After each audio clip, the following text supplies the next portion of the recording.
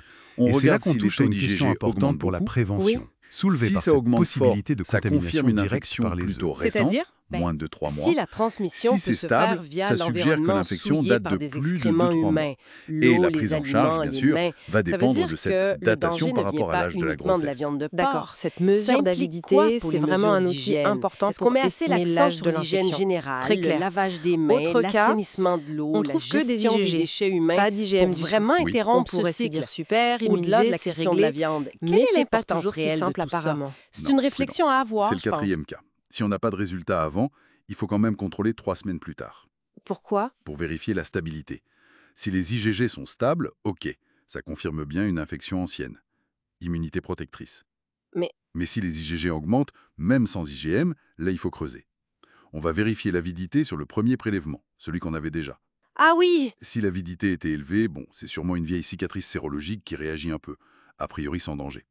Mais si l'avidité était basse ou intermédiaire, Mhm. ça pourrait être une infection récente où les IgM ont été très rapides, très fugaces ou pas détectés. Et là, il faut une évaluation médicale adaptée. D'accord. Et le dernier cas qui était mentionné, des IgG équivoques, Un peu entre deux, pas clair. Et pas d'IgM. C'est ça, 5e cas. Statut incertain. Là, on utilise encore une autre technique de labo pour vérifier les IgG. ok, Si cette autre technique dit négatif, on repart à zéro. Pas d'immunité, surveillance. Si elle dit positif, c'est probablement une infection ancienne, mais il faut quand même confirmer la stabilité à 3 semaines. et si ça reste flou, équivoque, Ben là, faut envoyer l'échantillon à un laboratoire expert, spécialisé. Très bien. On voit que c'est un vrai travail de détective parfois. Et si, au final, après toutes ces étapes, une infection pendant la grossesse est confirmée, Oui, comment on sait si le fœtus a été atteint? alors là, on passe au diagnostic anténatal. Ça repose sur 2 choses principales, l'échographie et l'amniosynthèse. L'échographie, pour chercher quoi? Ou chercher des signes spécifiques, comme des calcifications dans le cerveau du bébé ou une dilatation des ventricules cérébraux, par exemple. Et l'amniosynthèse? C'est un prélèvement de liquide amniotique. On le fait généralement après 18 semaines de grossesse et surtout au moins 4 semaines après la date estimée de l'infection chez la mère. C'est important ce délai, pour que le test soit fiable. Et on cherche quoi dans ce liquide? On cherche directement le parasite, soit son ADN, par une technique très sensible qu'on appelle PCR, Oui. soit en essayant de le cultiver, par inoculation à l'animal, même si c'est moins fréquent. On peut aussi chercher des anticorps spécifiques dans le liquide. Et si le test est positif? Si le diagnostic anténatal est positif, ça confirme que le parasite a réussi à traverser le placenta et à atteindre le bébé. Attention, ça ne dit pas forcément s'il y a des lésions graves ou pas. D'accord. Mais ça change la prise en charge. Oui, ça entraîne un changement de traitement pour la mère. On passe souvent à des médicaments plus actifs pour essayer de traiter le parasite directement chez le fœtus, comme l'association pyrimétamine-sulfadoxine. Tout ce parcours montre bien que finalement, interpréter ces résultats, c'est loin d'être juste lire positif ou négatif sur une feuille. Ah non, c'est clair. C'est vraiment un processus qui demande souvent des contrôles, des analyses complémentaires et une lecture fine du contexte. Tout à fait. C'est le but de ces protocoles. Évaluer le risque le plus précisément possible pour adapter la surveillance, adapter le traitement si besoin et protéger au mieux la mère et surtout, bien sûr, l'enfant à naître. Il s'agit de s'appuyer sur des étapes rigoureuses pour prendre les décisions médicales les plus éclairées possibles. Exactement. C'est ça l'idée. Pour finir, peut-être une petite question pour ouvrir la réflexion. Au-delà de ces aspects très techniques, très diagnostiques, est-ce que notre perception collective de cette infection, la toxoplasmose, qui est quand même assez fréquente finalement, Oui, très fécante. comment cette perception du risque évolue avec ces outils de plus en plus pointus et nos connaissances qui s'affinent? C'est une question qui reste ouverte peut-être.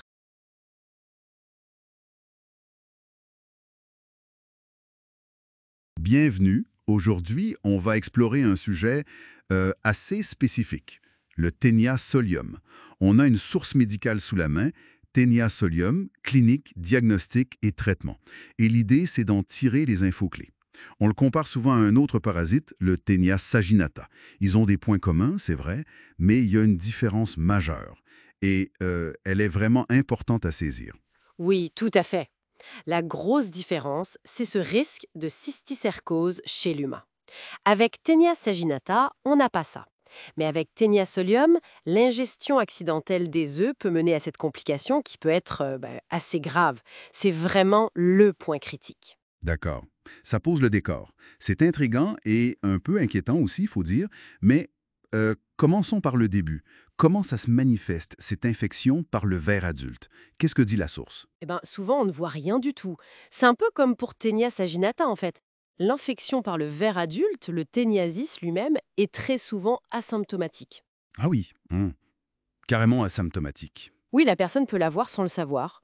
Parfois, on note quelques petits troubles digestifs, mais vraiment mineurs, pas très spécifiques, quoi. Donc le ver adulte peut passer inaperçu. Mais alors, revenons sur ce risque majeur dont vous parliez, la cysticercose. Comment on passe de cette infection discrète à un truc potentiellement grave? C'est là toute la spécificité et le danger du Taenia solium. La cysticercose, attention, ça ne vient pas de la consommation de viande de porc infestée, ça donne le ver adulte. Non. Ça vient de l'ingestion directe des œufs mucroscopiques, Les œufs, comment on ingère les œufs? par de l'eau ou des aliments contaminés par les selles d'une personne qui a déjà le ver adulte. Ou même par auto-infestation, mauvaise hygiène des mains, et ces œufs, une fois ingérés, libèrent des larves qui, elles, peuvent migrer Migrer où ça? un peu partout dans le corps. Et c'est ça la cysticercose. Elles peuvent aller dans les muscles, les yeux et surtout dans le cerveau. Et là, évidemment, les conséquences peuvent être sérieuses. La source insiste bien sur la gravité potentielle. Ah, d'accord, je comprends mieux. Donc le vrai danger, c'est pas tant le ver adulte dans l'intestin, mais plutôt la dissémination des œufs dans l'environnement et le risque que quelqu'un d'autre, ou même la personne elle-même, les avale accidentellement. C'est une nuance capitale en effet. Alors, dans ce contexte, comment les médecins font pour être sûrs qu'il s'agit bien du Taenia solium et pas de l'autre pour évaluer ce risque spécifique? Alors, le diagnostic principal, ça repose sur l'examen des selles. On cherche ce que la source appelle les embryophores, en gros les œufs du parasite. Et apparemment, pour Taenia solium, on en trouve très fréquemment dans les selles. D'accord. Et est-ce qu'il y a d'autres indices pour le distinguer du saginata? Oui, une différence notable. Avec Taenia solium, on ne retrouve généralement pas les anneaux qui se détachent tout seuls et bougent dans les sous-vêtements, comme c'est le cas pour Saginata. Ah, c'est un signe distinctif ça. Exactement. Par contre, on peut trouver des morceaux de la chaîne du verre, des fragments d'anneaux, dans les selles. Et c'est l'analyse de ces anneaux qui va vraiment permettre de confirmer. Et on regarde quoi sur ces anneaux? Des détails spécifiques? Oui, la source mentionne des détails comme l'alternance des pores génitaux sur les côtés, mais le critère clé pour les labos, c'est le nombre de ramifications de l'utérus dans l'anneau. Pour Taenia solium, il y en a moins de 12 de chaque côté.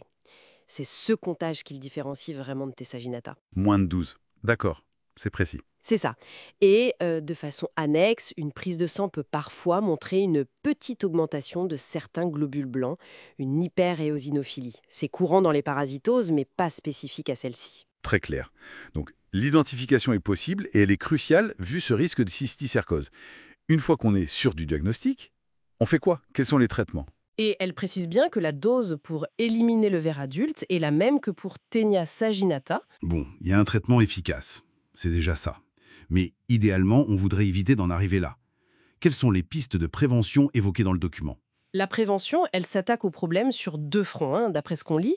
D'abord, l'éducation sanitaire et aussi la lutte contre ce que la source appelle le péril fécal. Le péril fécal, c'est-à-dire? Mais concrètement, ça veut dire améliorer l'hygiène. Le lavage des mains, c'est crucial. Et surtout, l'assainissement.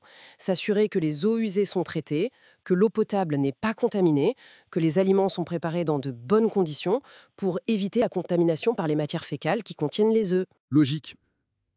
Et le deuxième frontalier? C'est le traitement des personnes qui sont déjà porteurs du ver adulte, soit de manière ciblée, soit parfois par des campagnes de traitement de masse dans les zones où le parasite est très présent. En traitant les porteurs, on arrête la source des œufs. On casse le cycle de transmission, en somme. Exactement. Ça réduit directement le risque de cysticercose pour toute la communauté. C'est vraiment une approche de santé publique. Donc pour résumer un peu tout ça, le Taenia solium, il peut être discret comme son cousin Saginata sous sa forme adulte, mais il cache ce risque bien spécifique et potentiellement grave de cysticercose qui, elle, se transmet par les œufs. Le diagnostic clé, c'est l'examen des selles et l'identification des anneaux. Il y a des traitements pour le ver, mais la prévention, c'est la base. Hygiène, assainissement, éducation. Oui. Et ce qui est assez fascinant, je trouve, c'est de voir ce lien direct entre une infection chez une personne et des enjeux collectifs beaucoup plus larges, comme l'accès à l'eau potable, les infrastructures sanitaires, l'éducation. C'est vrai, ça dépasse largement le cas individuel. Tout à fait. Et ça nous amène peut-être à une réflexion un peu plus large pour conclure. Au-delà du traitement individuel, comment on fait, concrètement, pour briser durablement le cycle de transmission de ce genre de parasites? Quelles sont les stratégies les plus porteuses, mais aussi les difficultés, pour améliorer vraiment l'assainissement et l'éducation sanitaire à grande échelle? Comment on lutte efficacement contre ce fameux péril fécal dont parle notre source? C'est une question complexe, avec des enjeux sociaux et économiques importants derrière.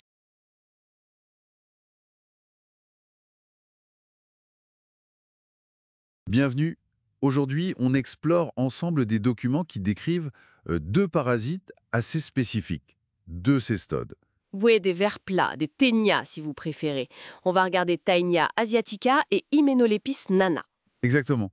L'idée, c'est de comprendre rapidement, à partir de ces fiches, comment ils fonctionnent, comment on les attrape et leur impact. Et ce sont deux cas assez différents. Taenia asiatica, on va avoir, il est plus localisé, mais Hyménolepis nana, lui, il est partout. Très discret, très lié à l'hygiène. Surtout chez les enfants, c'est ça? Oui, voilà. Donc c'est important de les connaître, même s'ils paraissent un peu lointains parfois. Ok, alors, commençons par le premier, le plus géographique.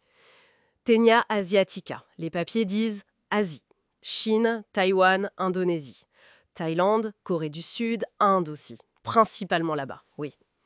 Et la source, c'est clair. Manger du foie de porc. Cru ou mal cuit? C'est ça. Mais le point vraiment important qui ressort des documents, c'est sa ressemblance incroyable avec Taenia saginata, Ah oui, le ténia du bœuf. celui qu'on connaît mieux. Exactement. La forme, les symptômes qu'il provoque, même le traitement de base, c'est quasiment pareil. Et ça, ça complique tout pour le diagnostic. Un vrai casse-tête, j'imagine. Ah oui, sans test moléculaire vraiment spécifique, on peut très bien passer à côté ou le confondre. Du coup, difficile de savoir précisément où il est, combien de gens sont touchés. D'accord. Un sosie qui brouille les pistes. Intéressant. Alors, changeons complètement d'échelle maintenant. Hyménolepis nana. On l'appelle le téniana. Oui, bien nommé. Et lui, il est partout. Cosmopolite, surtout chez les enfants, et souvent lié à une hygiène, disons, perfectible.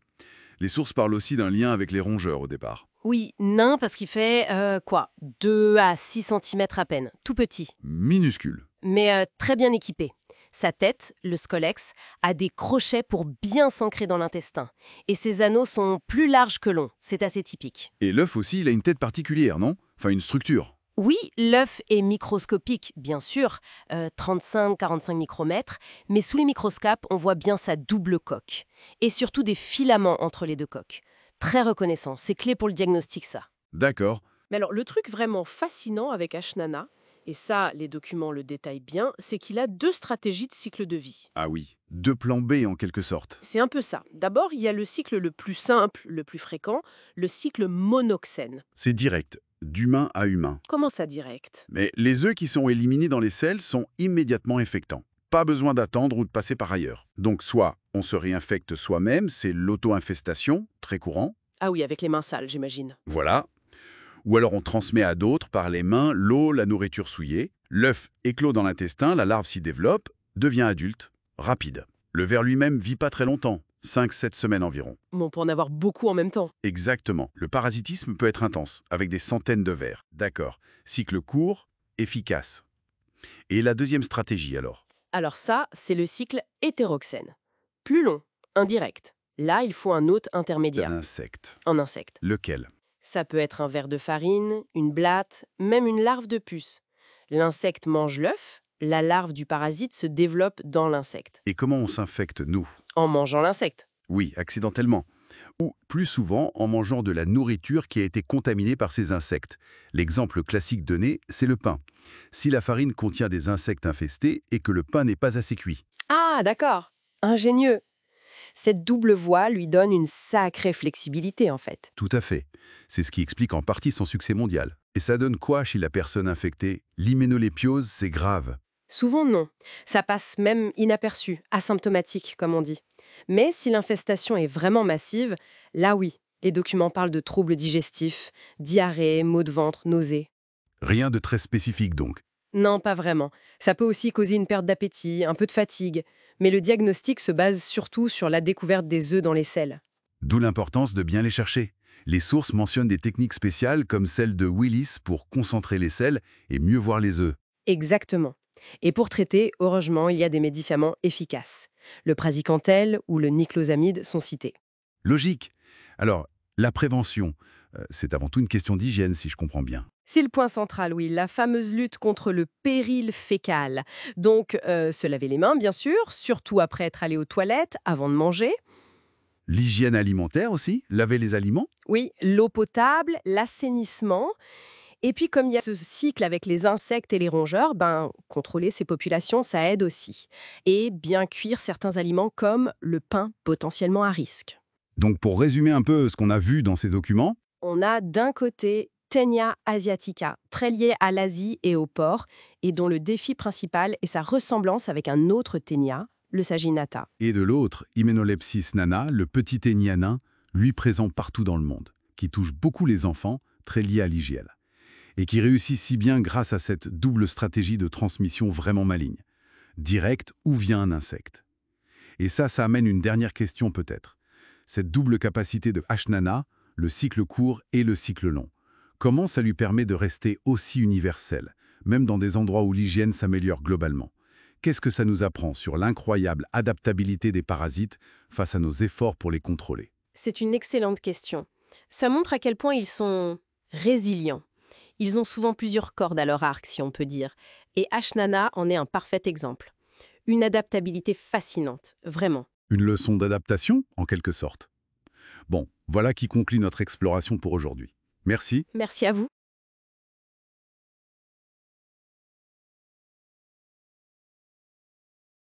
Bonjour et bienvenue. Aujourd'hui, on va s'intéresser à un monde qu'on voit pas souvent, celui des parasites qui peuvent nous infecter un peu par accident. Oui, tout à fait. On a quelques documents scientifiques qui nous parlent de 2 cestodes, donc des vers plats. C'est ça, on va parler de Hyménolepis diminuta et de Dipylidium caninum. L'idée, c'est de comprendre un peu mieux comment on peut les attraper. Qui est plus touché, et puis surtout, qu'est-ce qui les différencie? Exactement. Découvrez peut-être des choses un peu surprenantes sur ces infections qu'on connaît mal finalement. Alors, on commence par lequel? Hyménolepis diminuta. Oui, allons-y. D'après les infos, il est présent un peu partout chez les rongeurs. Mais chez l'homme, c'est accidentel. C'est ça, rare, accidentel, et ça touche surtout les jeunes enfants. Plutôt dans certaines zones comme l'Asie du Sud-Est, l'Amérique tropicale, D'accord. Et comment on l'attrape alors?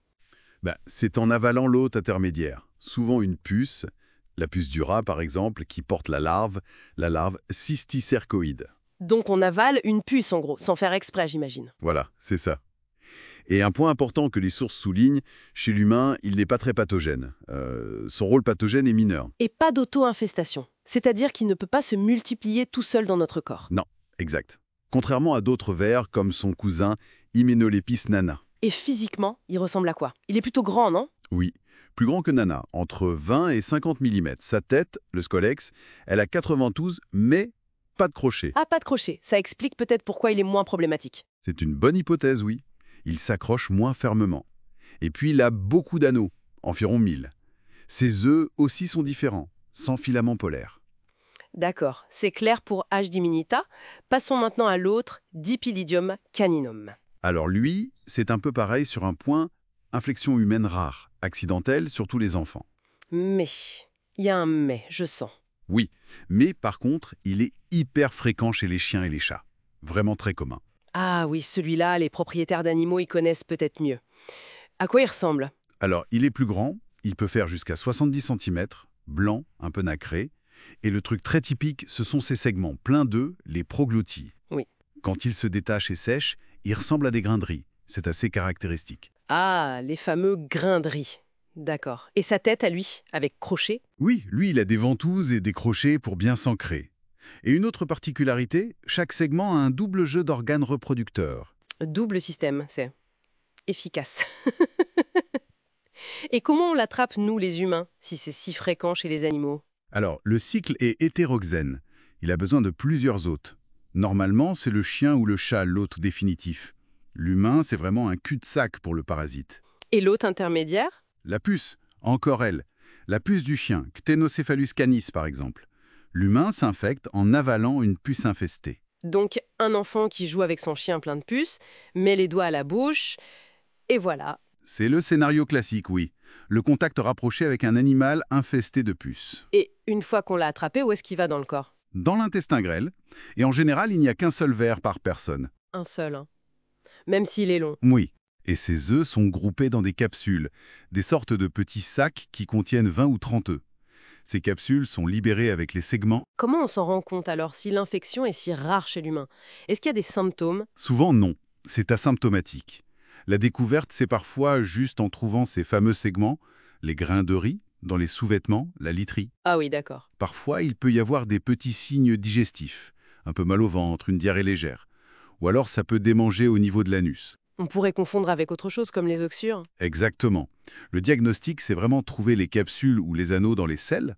On peut aussi voir une légère augmentation de certains globules blancs, les éosinophiles. Et le traitement. Et surtout la prévention. Le traitement cité, c'est le niclosamide. Mais le plus important, c'est la prévention. C'est-à-dire?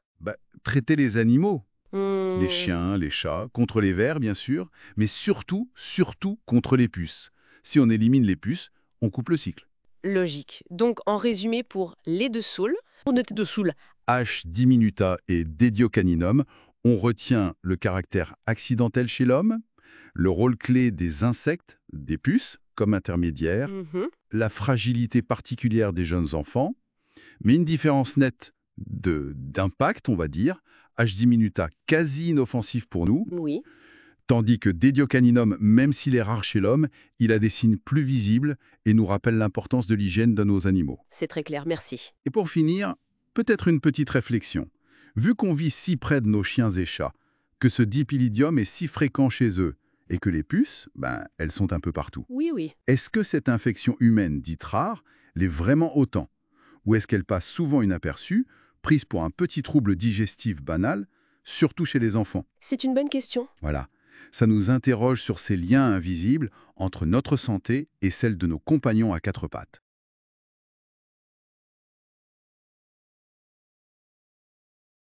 Bienvenue à notre exploration du jour. On va plonger directement dans un sujet assez spectaculaire, je crois. Un parasite, le Diphyllobophreum latum. Oui, on l'appelle aussi le botriocéphale. C'est ça, et c'est connu comme étant le plus long ver solitaire qui puisse infecter l'humain. On parle de spécimens qui peuvent atteindre plus de 10 mètres. Absolument, 10 mètres, parfois même plus. C'est un cestode, un ver plat, et il est vraiment fascinant. C'est le sujet dont on va discuter aujourd'hui en se basant sur des textes qui décrivent la maladie qu'il provoque, la diphyllobotriose. D'accord. Et notre objectif, c'est de comprendre un peu mieux qui il est, son cycle de vie aussi, qui a l'air assez particulier, très lié à l'eau. Tout à fait, un cycle aquatique complexe. Et puis, bien sûr, son impact sur notre santé qui peut être assez surprenant. On le trouve où, historiquement? Plutôt dans les régions froides, c'est ça, avec des grands lacs? Oui, voilà, Scandinavie, autour des Grands Lacs, en Amérique du Nord, aussi dans des régions comme le delta du Danube.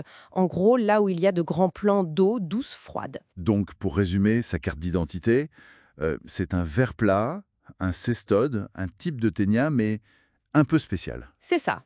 Alors, adulte, sa taille, bon, c'est évidemment ce qui frappe le plus, 4 à 10 mètres, voire plus.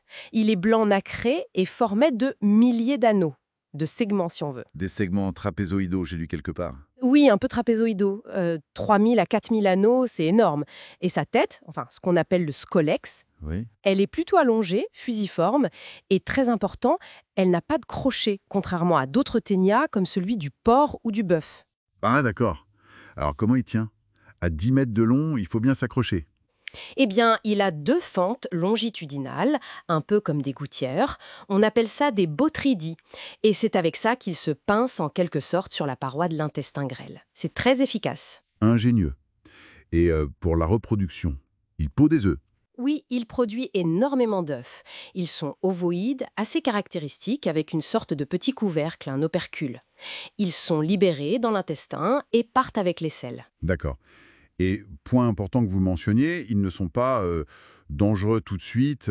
Non, voilà, ils ne sont pas embryonnés à la ponte, pas directement infestants. Le ver, lui, l'adulte, dans l'intestin, il peut vivre des années, plusieurs années. Incroyable. Ce qui nous amène à son cycle de vie. Vous disiez qu'il était complexe.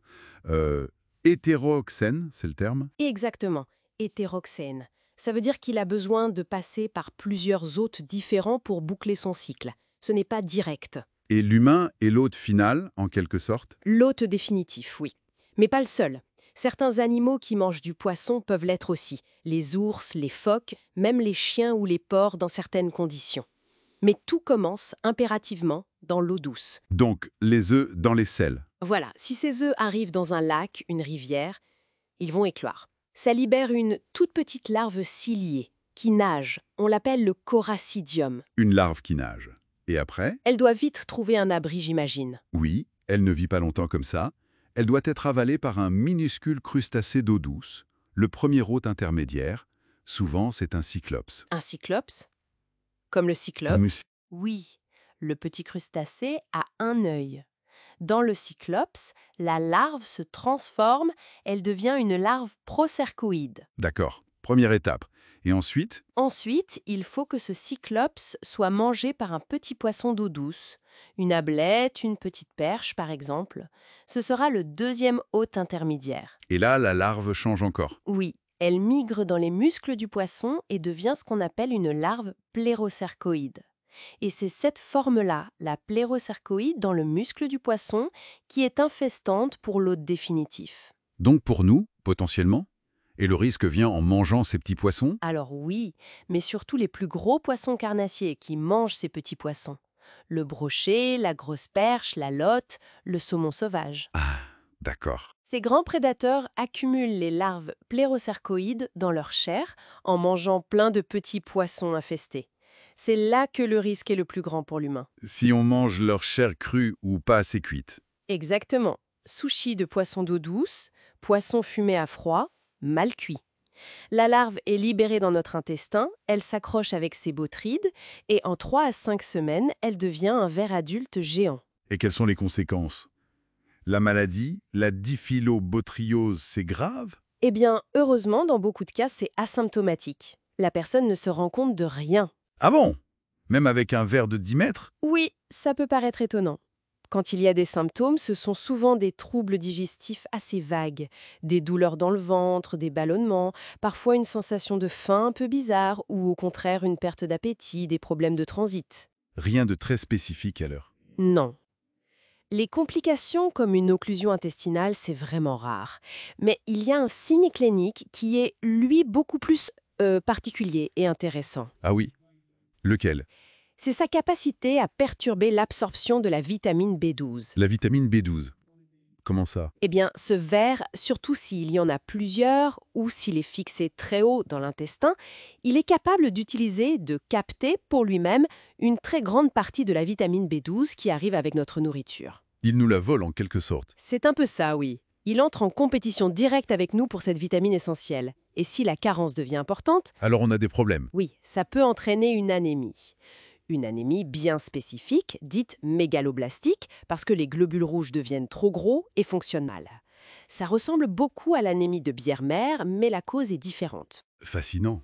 Un parasite qui cause une anémie par carence vitaminique.